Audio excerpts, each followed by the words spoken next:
भारत माता की, भारत माता की, भारत माता की। चंडिका माई के ई पवित्र धरती के गोड़ लाग छिए। अंगराज कर्ण के ई भूमि के प्रणाम करी छिए। मुंगेर की ये धरती स्वाभिमान की धरती है।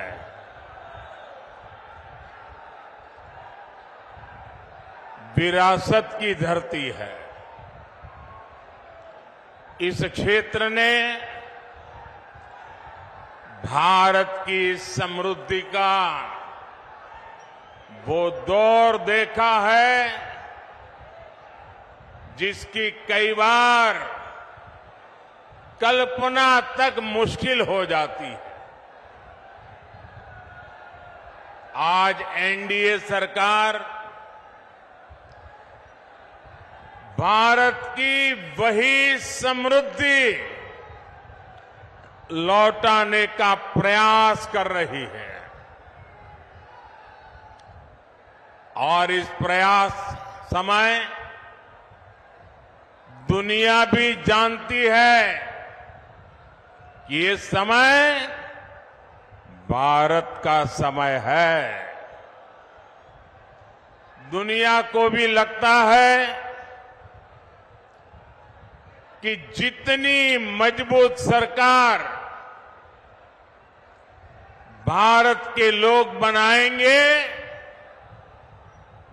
दुनिया को भी उतनी ही मजबूती मिलेगी। 10 साल में भारत की ये जो साख बढ़ी है, आज दुनिया में भारत का डंका बज रहा है कि नहीं बज रहा है? आज दुनिया के हर देश में हर भारतीय का गौरव हो रहा है कि नहीं हो रहा है? आज भारत का सम्मान बढ़ रहा है कि नहीं बढ़ रहा है? ये किसके कारण हुआ है? किसके कारण हुआ है? किसके कारण हुआ है?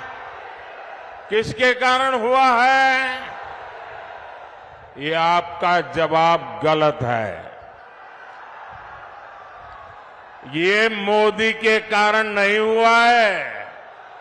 ये सब तो आपके एक वोट के कारण हुआ है। ये आपके वोट की ताकत है जिसने दुनिया में हिंदुस्तान का डंका बजा दिया है।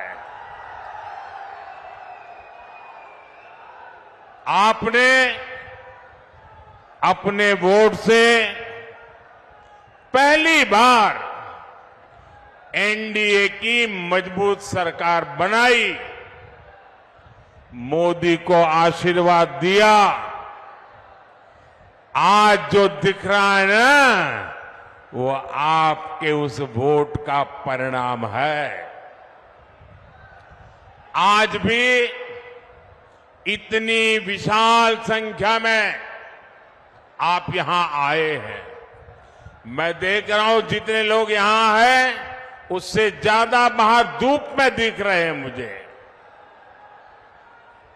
ये इस बात का प्रमाण है कि मुंगेर, बेगूसराय और खगड़िया भी एक स्वर से कह रहा है, फिर एक बार, फिर एक बार, फिर एक बार। भाइयों और बहनों, लालटेन वाले उस अंधकार युग में जो जंगल राज चलता था, उसको मुंगेर ने सबसे अधिक सहा है। पहले हर कोई यहां से पलायन के बारे में ही सोचता था, लेकिन नीतीश जी, जेडीयू, बीजेपी, इनके नेतृत्व में एनडीए सरकार ने लालटेन के उस अंधेरे से बिहार को बाहर निकाला है। बड़ी मेहनत करके बिहार को बाहर निकाला है। अब जब भारत तेजी से विकसित हो रहा है, तो बिहार के तेज विकास का भी यही समय है।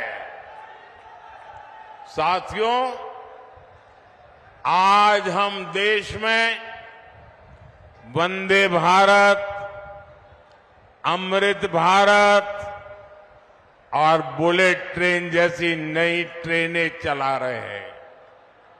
ये सिर्फ आधुनिक सुविधाएं भर नहीं है।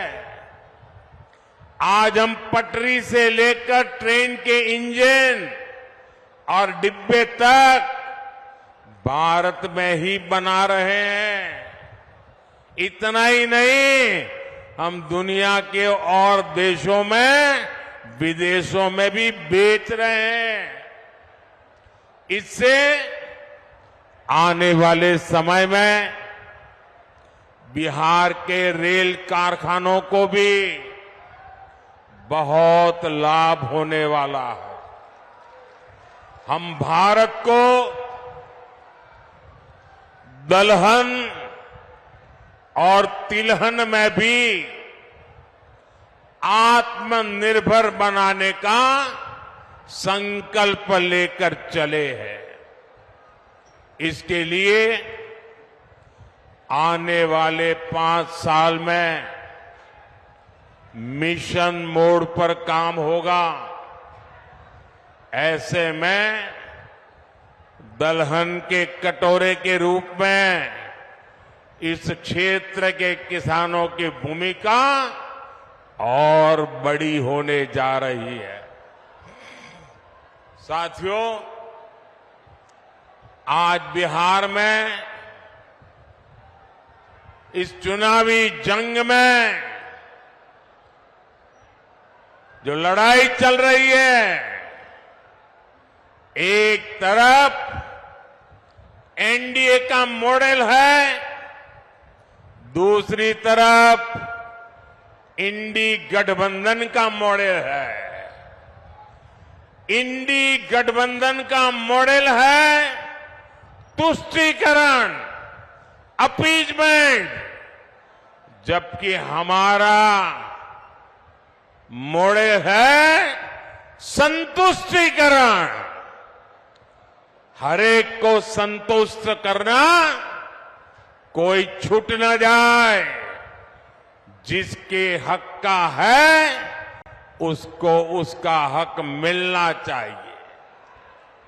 हमने माताओं बहनों को टॉयलेट, गैस, बिजली, पानी का सुविधा दी। हमने मुफ्त राशन और मुफ्त इलाज की गारंटी दी। और कभी किसी को ये नहीं पूछा कि तुम्हारा धर्म क्या है, तुम मंदिर जाते हो कि मस्जिद जाते हो, तुम्हारी जात क्या है। हमने तो कहा जो इसका हकदार है उनको सबको मिलेगा, और यही सच्चा सेक्युलरिज्म है, यही सच्चा सामाजिक न्याय है।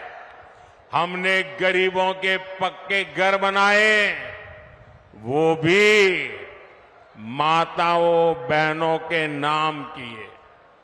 लेकिन इंडी गठबंधन अपनी पूरी ताकत सिर्फ और सिर्फ तुष्टीकरण पर लगा रहा है।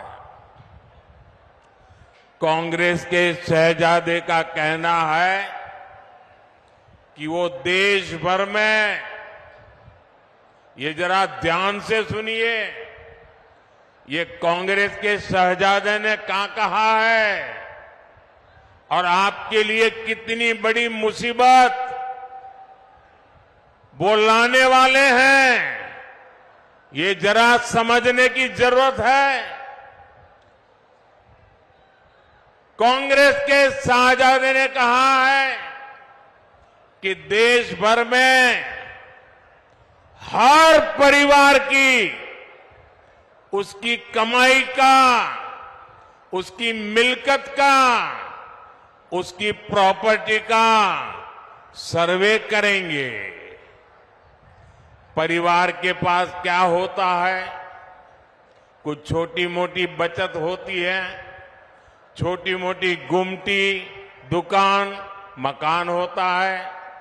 हमारी बहनों के पास कुछ जेवर गहने होते हैं और स्त्री धन तो हमारे यहां बहुत पवित्र माना जाता है, मंगलसूत्र होता है। भ्रष्टाचार करके लोगों को तबाह करने वाली कांग्रेस की बुरी नजर अब आपकी संपत्ति पर पड़ गई है। साथियों, कांग्रेस कहती है कि वो किसानों के घर और जमीन के सर्वे कराएगी और आप पर विरासत टैक्स लगाएगी और कहते हैं वो एक्सरे निकालेंगे हर एक का, हर परिवार का एक्सरे निकालेंगे। यानी आप अपनी पूरी संपत्ति, आज तो आपके पास जो भी है, मरते समय आप अपने बच्चों को दे देते हैं। कोई लिख करके जाता है या मरने के बाद उनके बच्चों को मिल जाता है। लेकिन अब कांग्रेस ऐसा घोषणा पत्र लेके आई है, कांग्रेस ने ऐसी घोषणा की है कि अब आप अपना खेत, खलियान, घर, दुकान जो आपकी मेहनत से बना है, जिसके मालिक आप हैं, अब आप अपने बच्चों को नहीं दे पाएंगे। कांग्रेस का कहना है, शाहजादे के गुरु कह रहे हैं कि अब उसमें से आधे से अधिक कांग्रेस सत्ता में आई तो वो उसको हड़प लेंगे। यानी आपके पास गांव में 4 कमरों का घर है तो आपके बाद आपकी संतान को 4 कमरे वाला घर नहीं मिलेगा, उसमें से 2 कमरे वो हड़प कर लेंगे। मान लीजिए किसी किसान के पास 10 बीघा जमीन है, कांग्रेस की सरकार बनी तो 10 बीघा जमीन आप वारसे में, विरासत में अपने बच्चों को नहीं दे पाएंगे। 5 बीघा जमीन आपको बच्चों को देनी है, 5 बीघा सरकार में जमा करनी है। ऐसा भयानक विचार लेकर के ये इंडी गठबंधन के लोग आए हैं और इधर आरजेडी वाले, इतनी चर्चा चल रही है, मुंह पे ताला लगा करके बैठ गए हैं, क्योंकि वो भी मौन रख करके ये संपत्ति का, भागीदारी का मजा लेना चाहते हैं। विरासत टैक्स के रूप में कांग्रेस अपनी जो खासम खास वोट बैंक होगी, आरजेडी की अपनी जो खासम खास वोट बैंक होगी, ये जो आपका लूट लेंगे वो उनको बांट देंगे। और इसलिए आज पूरा देश चिंतित है, हर नौजवान चिंतित है, हर बुजुर्ग मां बाप चिंतित है। और इसलिए एक स्वर से देश कह रहा है, कांग्रेस की लूट, कांग्रेस की लूट जिंदगी के साथ भी, जिंदगी के बाद भी, मरने के बाद भी लूटेंगे। कांग्रेस की इस योजना में आरजेडी उसके साथ कंधे से कंधा मिलाकर चल रही है। साथियों, युवाओं को ज्यादा से ज्यादा नए अवसर देना, रोजगार के मौके देना, ये एनडीए की प्राथमिकता है। एनडीए सरकार मुद्रा योजना, स्टार्टअप योजना से नौजवानों को लाखों रुपए की मदद दे रही है।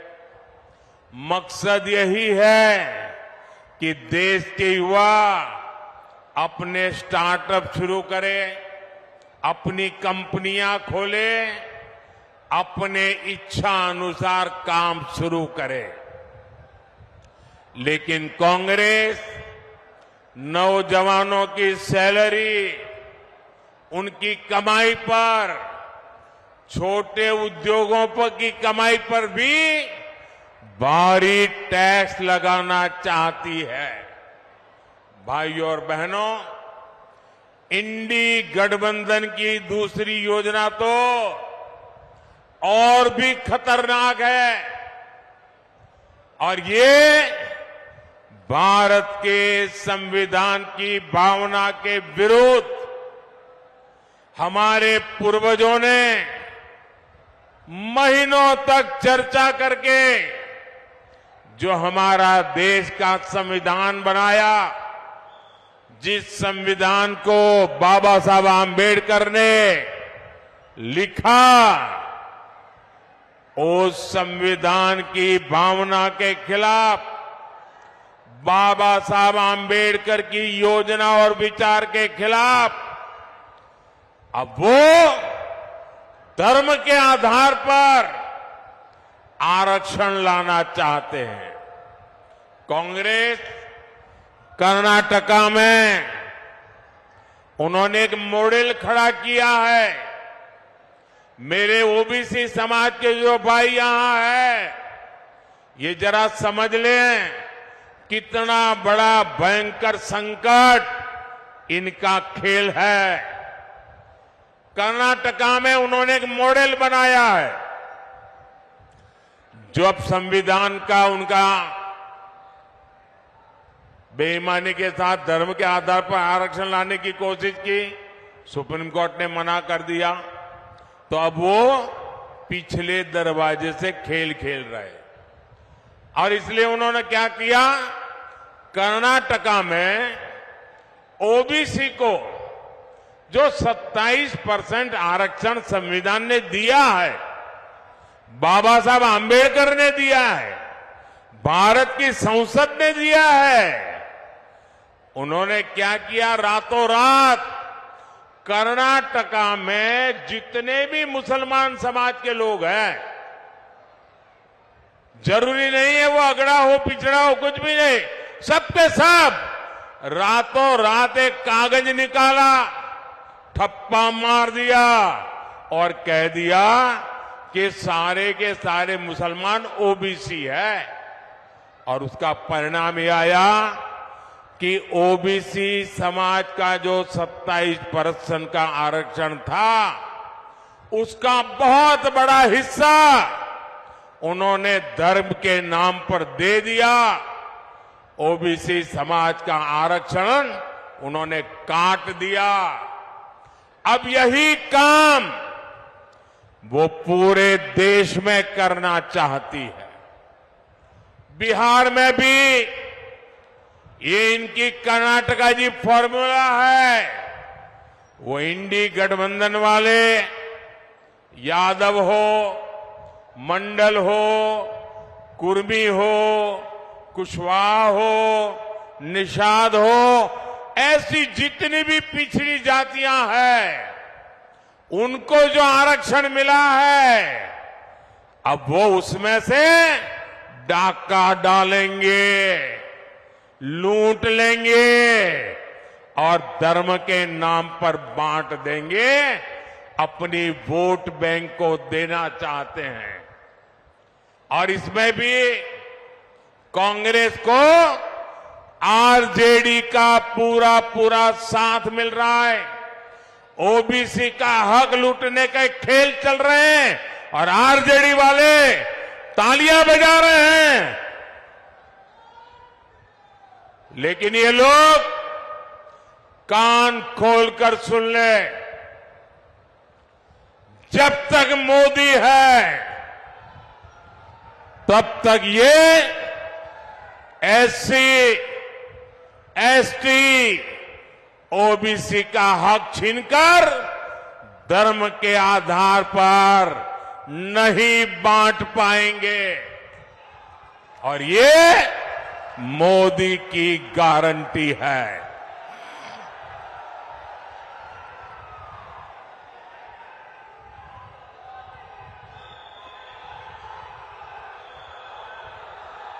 साथियों, वोट बैंक की राजनीति के कारण ही कांग्रेस की सरकारों ने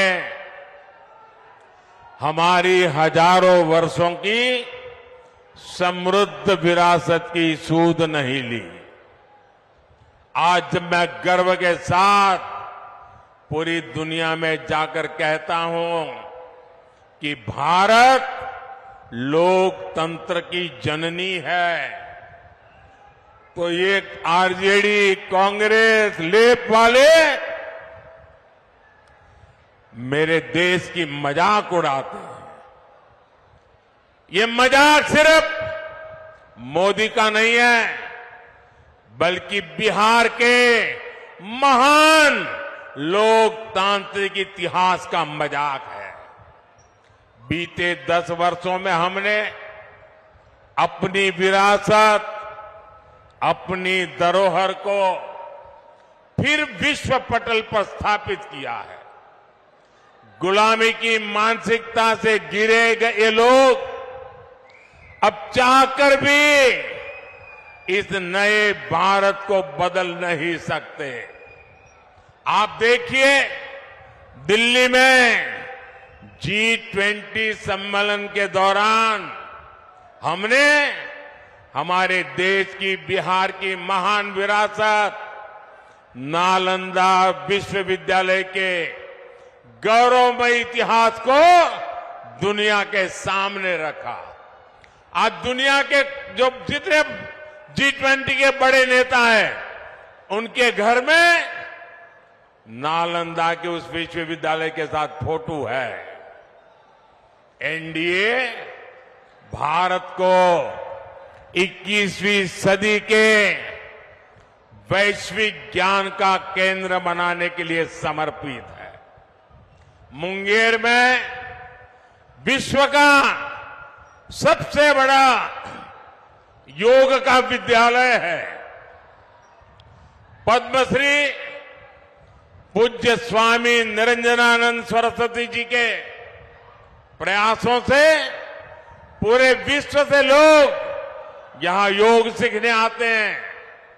लेकिन गुलामी की मानसिकता से भरे दलों ने तो हमारे योग तक को विदेशियों के हवाले कर दिया था। आज पूरी दुनिया जून के महीने में अंतर्राष्ट्रीय योग दिवस मनाती है। उसे मुंगेर को, बिहार को गर्व होना बहुत स्वाभाविक है। साथियों, अब भाजपा ने योग और आयुर्वेद को वैश्विक बनाने के लिए बड़ी घोषणाएं की हैं। एनडीए सरकार योग और आयुर्वेद के लिए विश्व स्तर पर मान्यता देने की, प्रमाण पत्र देने की व्यवस्था स्थापित करेगी। एनडीए सरकार दुनिया के लिए योग और आयुर्वेद के प्रमाणित पाठ्यक्रम बनाने के लिए इससे जुड़े संस्थानों को मदद देगी। इससे योग और आयुर्वेद सेक्टर में हमारे नौजवानों के लिए पूरी दुनिया में अवसर बनेंगे। साथियों, मोदी का एक और मिशन भारत को हमारे छोटे किसानों के मोटे अनाज श्री अन्न को दुनिया में घर घर पहुंचाने का है। बिहार में हमारे किसान बड़ी मात्रा में श्री अन्न उगाते हैं। ये देश के करोड़ों छोटे किसानों की कमाई को कई गुना बढ़ाने वाला है। भाई और बहनों, यहां इस क्षेत्र में तो साक्षात माता सीता जी के निशान है। 500 साल बाद अयोध्या में प्रभु राम का भव्य मंदिर बना है।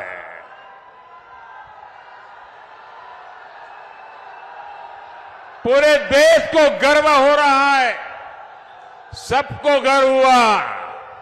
और प्राण प्रतिष्ठा के कार्यक्रम में ये इंडी गठबंधन वालों को निमंत्रण दिया, उन्होंने उसे ठुकरा दिया।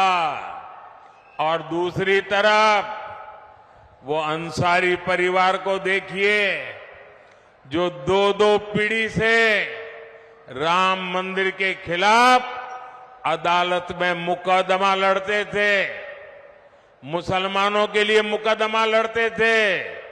लेकिन जब सुप्रीम कोर्ट का निर्णय आ गया तो उन्होंने गर्व के साथ उस निर्णय को माथे पर चढ़ाया। इतना ही नहीं, श्रीमान अंसारी खुद राम मंदिर प्रभु रामलला के प्राण प्रतिष्ठा के कार्यक्रम में खुद आए, लेकिन कांग्रेस आरजेडी के लोगों ने निमंत्रण ठुकरा दिया। ऐसे अहंकारी लोग जो अपने आप को भगवान राम से भी बड़ा मानते हैं, ऐसे लोगों को सबक सिखाने का यह मौका है। भाई और बहनों, आप सबको ये ध्यान रखना है कि इस बार आपका एक एक वोट भारत के विकास और भारत की विरासत को नई ऊंचाई देने के लिए पड़ने वाला है। और इसलिए मुंगेर से हमारे मित्र श्रीमान राजीव रंजन जी, बेगूसराय से गिरिराज सिंह जी और खगड़िया से राजेश वर्मा जी को हर बूथ पर विजयी बनाना है। कहीं पर 7 मई को मतदान है तो कहीं पर 13 मई को मतदान है, लेकिन हर बूथ पर मतदान के रिकॉर्ड जरूर टूटने चाहिए। टूटेंगे, घर घर जाएंगे, ज्यादा से ज्यादा मतदान कराएंगे, सुबह 10 बजे के पहले मतदान कराएंगे, पूरा कराएंगे। अच्छा, मेरा एक काम करेंगे, ये मेरा काम है, ललन सिंह का नहीं है, गिरिराज का नहीं है, मेरा काम है। करेंगे, पक्का करेंगे। देखिए, घर घर जाइएगा और कहिएगा कि मोदी जी मुंगेर आए थे और मोदी जी ने आपको प्रणाम कहा है। मेरा प्रणाम पहुंचा देंगे, हर परिवार में मेरा प्रणाम पहुंचा देंगे। जब हर परिवार में आप मेरा प्रणाम पहुंचाएंगे ना, तो हर परिवार मुझे आशीर्वाद देगा। वो आशीर्वाद मेरी ऊर्जा है, वो आशीर्वाद मेरी शक्ति है, वो आशीर्वाद मेरी प्रेरणा है। और उस आशीर्वाद को लेकर के मैं पूरी ताकत से फिर से एक बार आपकी सेवा में जुड़ जाऊंगा। मेरे साथ बोलिए, भारत माता की, भारत माता की, भारत माता की। बहुत बहुत धन्यवाद।